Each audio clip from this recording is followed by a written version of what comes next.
right, welcome, Marci. Great to have you here on a fine Wednesday. Pretty close to springtime, we hope, here in Minnesota. And ladies and gentlemen, fellow Toastmasters, I'm so excited to interview Marci Woods. Marci, I've got a few questions for you. I hope you can answer for me here. That will be awesome. How are you doing, first of all? How are you doing today? Hi, I am great. Thanks for interviewing me. This is a fine Wednesday afternoon, so it's 48 degrees and sunny, so that's good. It's not snowing or raining. Exactly. Welcome to Minnesota, right? Right. Well, that's awesome. I'm super excited to have you here. Now, Marcy, tell me, which club are you from? I am a part of the Christopher Toastmaster Club, Club 958, and I have been a member of that club for, I'd say, a little over 3 years now. All right, 3 years. Not bad, not bad. And Right. how did your journey start with Toastmasters? How did that get going? Well, it's nothing, it's pretty anticlimactic. I'll say that. I was at work one day and I realized I wanted to become a better speaker. Mm, Working in IT, occasionally we have well, not occasionally we have projects. We always have projects, but occasionally if I'm the lead on a project, I have to present, I have to give a PowerPoint presentation. sure. And I wanted to really hone those speaking skills, and I figured public speaking was something that most people are afraid to do. So hmm I figured if I can conquer this fear, then I'm 10 steps ahead of everyone else. That's so true. Thank you. That's most of us are afraid of public speaking, and that's why we get into Toastmasters.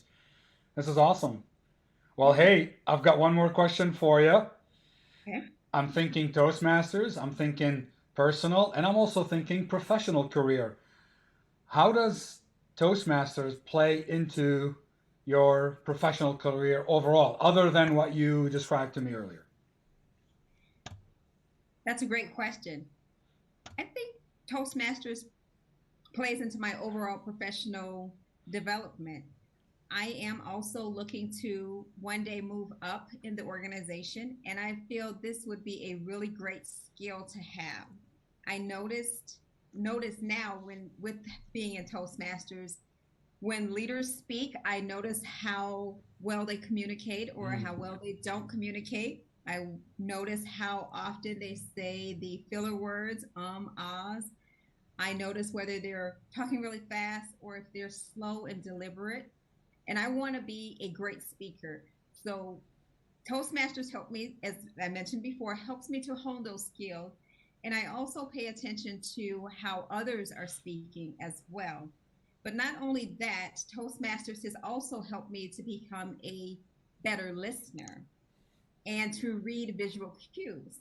So in Toastmasters, we have to do our evaluations where we're hmm actively listening. And I feel as a leader, that would be a great skill to have because you can't be a great leader without actually listening to your subordinates, as for lack of a better word. And then also with the gestures, that comes in great too because hmm a lot of times when we're speaking, people will let you know on their face whether they're a little confused. So if I'm presenting Mm, something and I'm on camera and I see a furrowed brow, that lets me know that they're either thinking or they're a little confused by what mm, I just said.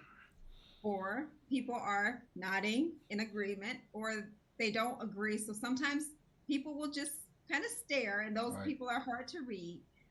But then also there's the folks that will give you the visual clues, as we would like to say, or gestures in Toastmasters of whether they're engaged or not as well. If I see this, then I Mm, kind of figure they're not really paying that much attention. Although I have to admit that's more likely to happen in person than it would on interesting. camera. Yeah, because people are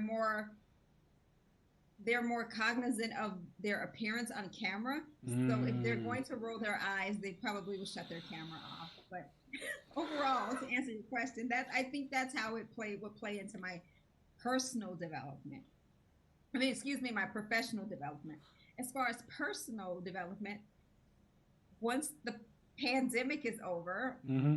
over. We all hope. Yeah, we all hope, yes.